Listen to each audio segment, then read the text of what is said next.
कि हमने कोएग्जिस्ट करना है। पगड़ी वाले ने भी, टोपी वाले ने भी, संस्कृत वाले ने भी, अरबी वाले ने भी, अलग अलग रूप, अलग अलग पहरावे, औरत का रूप है या मर्द का रूप है। तो इस तरह से एक कोएग्जिस्ट करना है, लेकिन केवल और केवल कोएग्जिस्ट नहीं करना है। अगर केवल कोएग्जिस्ट की बात करें, वो तो कोएग्जिस्ट कर ही रहे हैं, लेकिन कोएग्जिस्ट कर रहे हैं एक दूसरे को मारते काटते हुए, एक दूसरे पे जुल्म ढाते हुए, एक दूसरे के दिलों को दुखाते हुए, एक दूसरे के हक को छीनते हुए। इस तरह से कोएग्जिस्टेंस तो है, लेकिन महापुरुष कहते हैं कि केवल कोएग्जिस्टेंस नहीं, it should be peaceful coexistence, कि हमने कोएग्जिस्ट करना है लेकिन पीसफुली, शांति के साथ।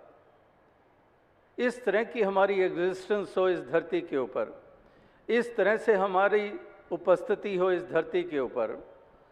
तो यही एक महापुरुष संत जन ये संसार के हर मानव को यही संदेश, यही पैगाम ये दिए चले जा रहे हैं कि इंसान, तुम इस एक के ऊपर केंद्रित हो जाओ, इस एक को जान लो। जैसे कल भी इसी का जिक्र हो रहा था कि इस एक को हमने जानना है, इसी का हमने बोध हासिल करना है। जैसे किसी ने कहा कि कितनी देर लगती है चांद को देखने के लिए, how much time it takes to see the moon. तो आगे से जवाब मिला उसको कि आंखें जो बंद हैं उनको खोलने में तो उम्र लग सकती है, लेकिन आंख खुल जाए तो एक पल में चांद को देखा जा सकता है।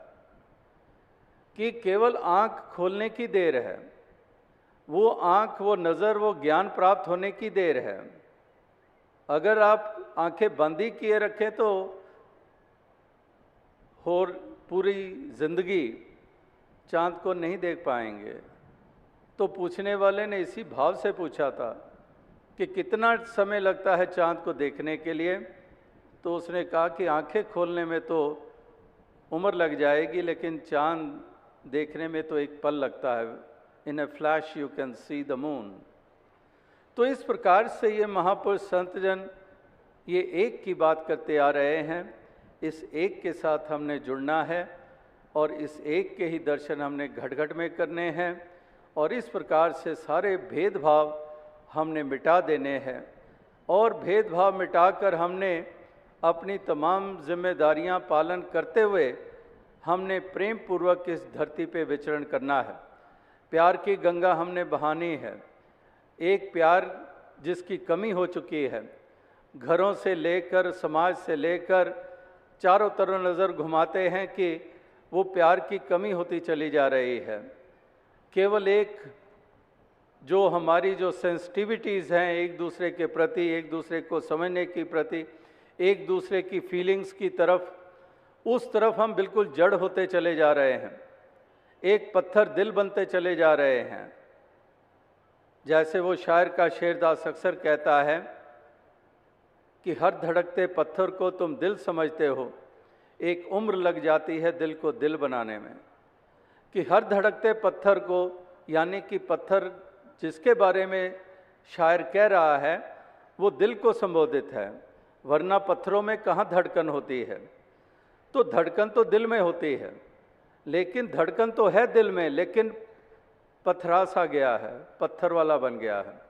तो हर धड़कते पत्थर को तुम दिल समझते हो, एक उम्र बीत जाती है दिल को दिल बनाने में। यानी कि दिल दिल बने, उसके लिए धड़कन हो तो प्यार की धड़कन हो। एक एक धड़कन में से जो तरंगे पैदा हो, प्यार की पैदा हो। और प्यार ही की ही कमी आज संसार भर में है। भाई भाई में देख लो, एक प्यार की कमी है। अगर रिश्ता रह गया है तो गर्ज वाला रिश्ता रह गया है। बस जायदाद मेरे नाम लग जाए तो फिर तो पिताजी पिताजी हैं, वरना तो पिताजी को भी मौत के घाट उतार दूं।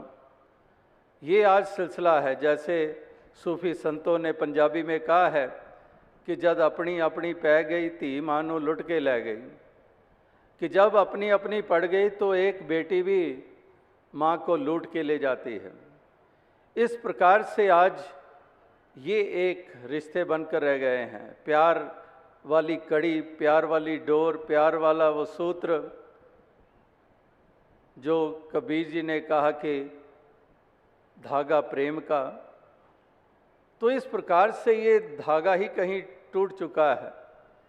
तो इसी प्यार को पुनः स्थापित करने की ज़रूरत है ताकि घर भी स्वर्ग बन जाएं, समाज में भी शोषण ना हो, सामाजिक कुरीतियां भी ना हो, ना ही जाति बीच में आड़े आ जाए एक दूसरे के, क्योंकि प्यार है फिर तो नहीं देखा जाएगा कि ये ब्राह्मण है या क्षत्रिय है या वैश्य है या हरिजन है, शूद्र है, कौन है, ये नहीं देखा जाएगा। फिर प्यार दिया ही जाएगा। सूरज ने कभी देखा है कि मैंने किसको रोशनी देनी है, किसको नहीं देनी है?